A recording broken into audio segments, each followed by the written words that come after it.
Well, hi everybody. Hi Steve. How you Hey, doing? Rog. Yeah, good. All good. Time to do another life-changing words where we get to just chat about a phrase, a few words that had an impact at certain points in our lives. But I guess particularly when we were athletes, I guess. So, Steve, it's your turn today. What have you come up with? Well, interesting that you position it like that, Rog, because this is actually a saying that I picked up in retirement from sport, but wish I had heard Oh, that's nice. back in the day when I was an athlete. And it's attributed to Marshall Goldsmith in his fairly famous book, "What Got Me Here Won't Get Me There." And I think this was around the sort of mid early 2000s. The book came out.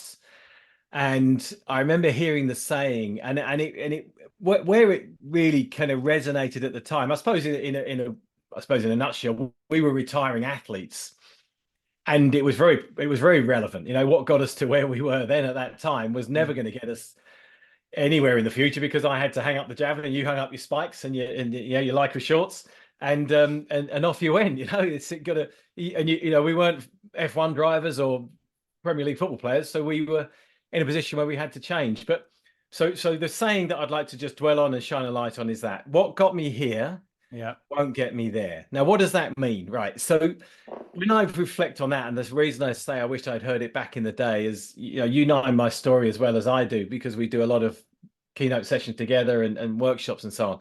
So the particular part of my story where I broke the world record, I was world number one, and life could not have got any better.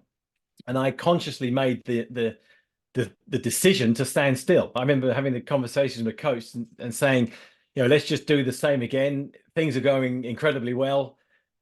Let's just press pause. Let's not get hurt. Don't take any risks. Things are working out fine. Why change? And that was a mistake, because if I'd have really understood the meaning of that saying, what got me here won't get me there. In other words, you have to evolve, you have to change, you have to, be creative and take small steps. And it's not about big changes. And we know all about that now with our change workshops. Sure.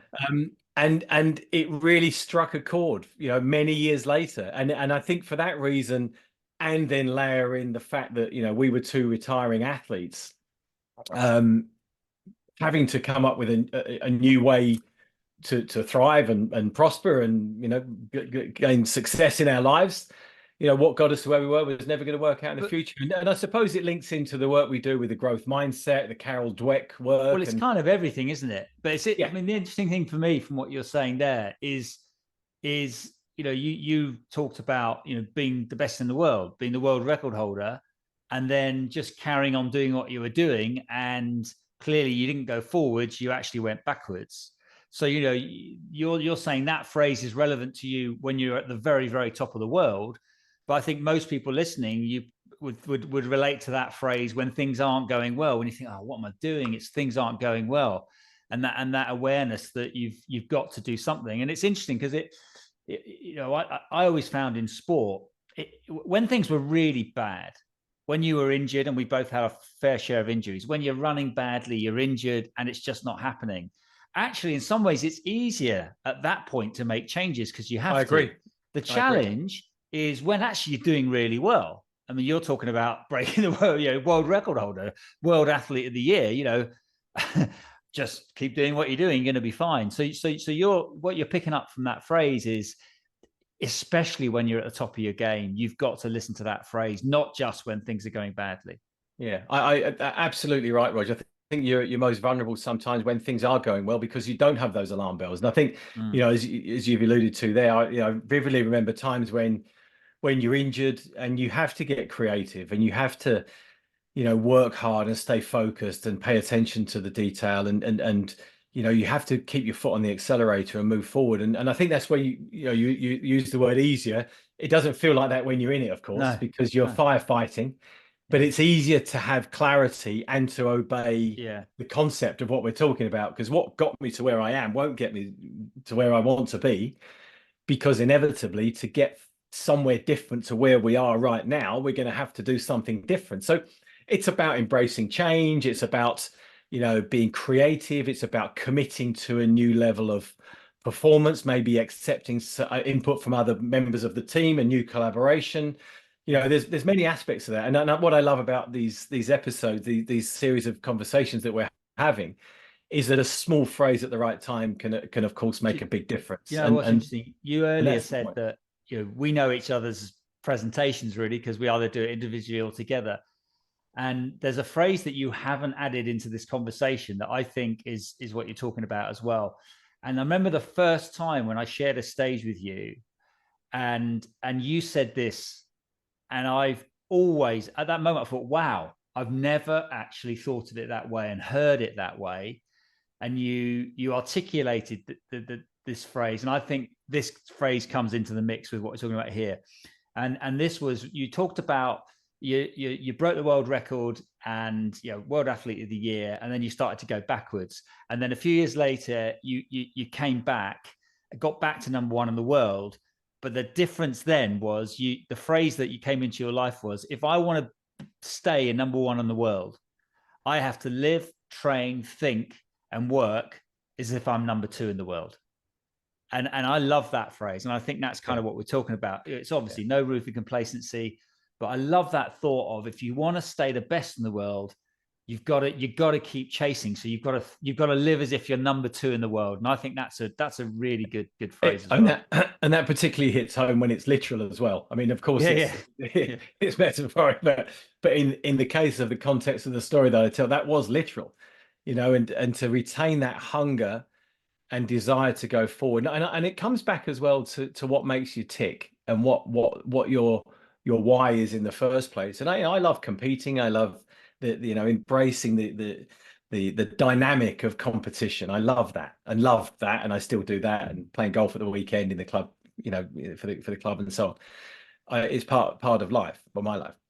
And I think the point is that, if you love competing, you have to, you have to embrace that. You have to get involved in that. Number two in the world, it's frustrating. I want to be number one in the world, whatever that means, metaphorically as well, because that's not a literal translation anymore.